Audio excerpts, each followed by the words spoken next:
サムライチャンネル。皆さんこんにちは、サムライチャンネルです。今日は草刈り機にチャンバーを取り付けてみました。2サイクルエンジンといったらやっぱりチャンバーですよね。ずっとね、ちょうどいいサイズのチャンバーを探していたんですけど、ようやくね、この草刈り機に合ったチャンバーが見つかりましたので、取り付けを行っていきます。ほぼほぼね、勢いで買ってしまったので、ポン付けでついてくれたらいいなというふうに思うんですけれども、無駄にならなければいいなというふうにね、考えながら作業を行っています。そしてね、まずは今ついている、ノーマルのね、マフラーを外していきます。これはネジ2本で止まってるだけですので、簡単に外すことができます。昨年ね、しまう前に、このマフラーもね、よく焼いておいたので、中はね、非常に綺麗な状態となっています。それではここでですね、ノーマルマフラーの重さを測っていきます。170g ですね。磁石もつきますんで、鉄製のものになっています。で、こちらが今回購入したチャンバーですね。こちらね、アルミ製となっていて、151g、19g の軽量化が可能となります。それでは早速チャンバーを取り付けていきます。付属でね、こんないろいろネジですとかパッキンがね、小袋に入ってついてきています。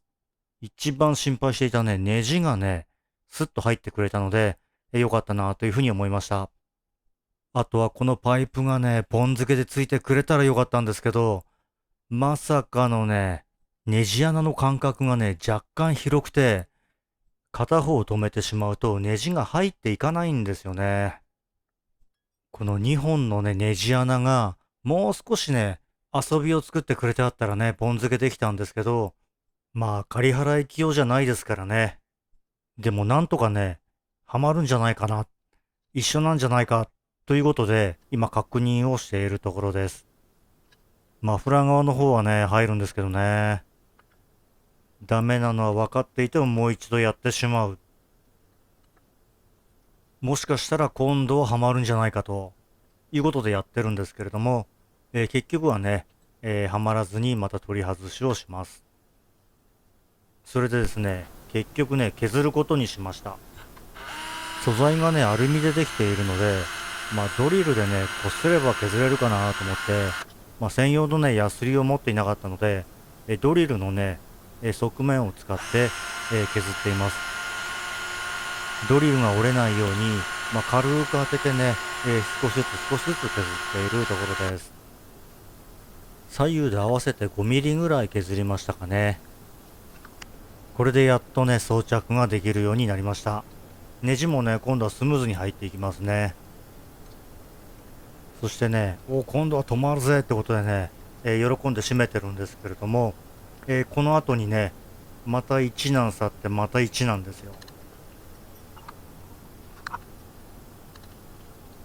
右側のね、ネジが少し飛び出してしまうのはね、ワッシャーでね、カバーできたからいいんですけど、このね、肝心のチャンバー部分がね、干渉してしまうんですよね。これではチャンバーの熱でね、草刈り機が壊れてしまいますので、一旦ね、またこのパイプを外していきます。結局ね、いろいろ考えたんですけど、やっぱりこのね、パイプを曲げるしかないかなというふうに思いまして、気分はね、やっぱり吉村の手曲げ守護艦ですよね。確か昔ね、二人高っていうね、漫画を見たときに、ポップ吉村がね、このパイプの中に砂を詰めて、バーナーで炙ってね、曲げていたっていうのがね、あったような気がしたんですけど、このエキゾーストマニホールドはね、アルミ製ですんで、なんとかね、そのまま曲げることがね、できそうです。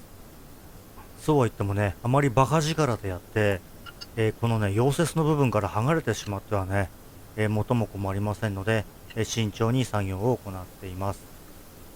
この取り付けネジもね、もう一体ね、何回つけたり外したりしたのかっていう感じですけど、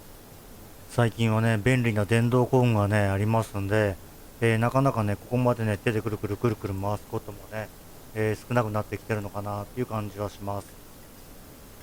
それではチャンバーの取り付けに入る前に、パッキンがありますので、このパッキンをね、取り付けていきます。このパッキンね、なんかシリコンっていうかね、ゴムみたいなのでできてるんですよね。こんなのでね、熱で溶けないのか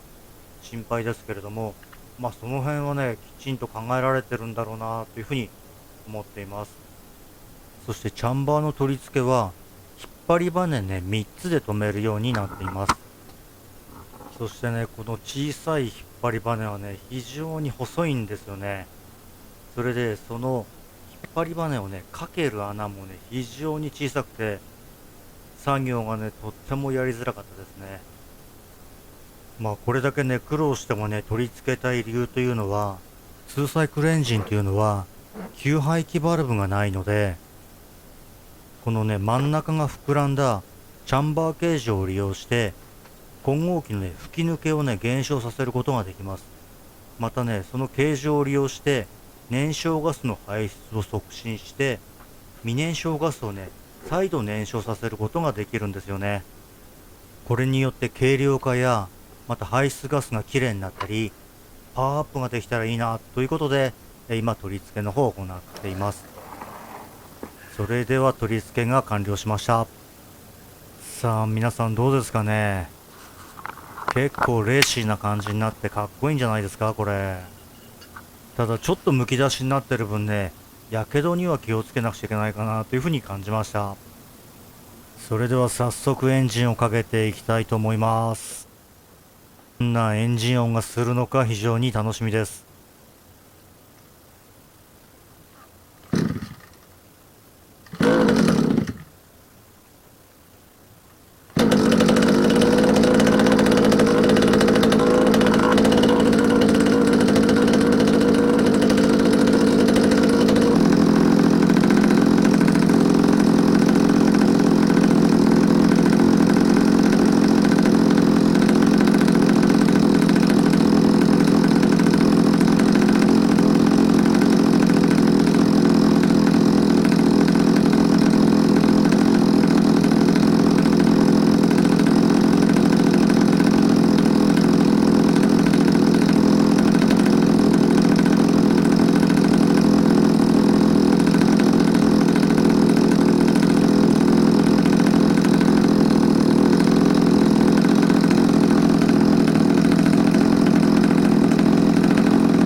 それでは事前に撮影しといたノーマルマフラーの音を聞いてください。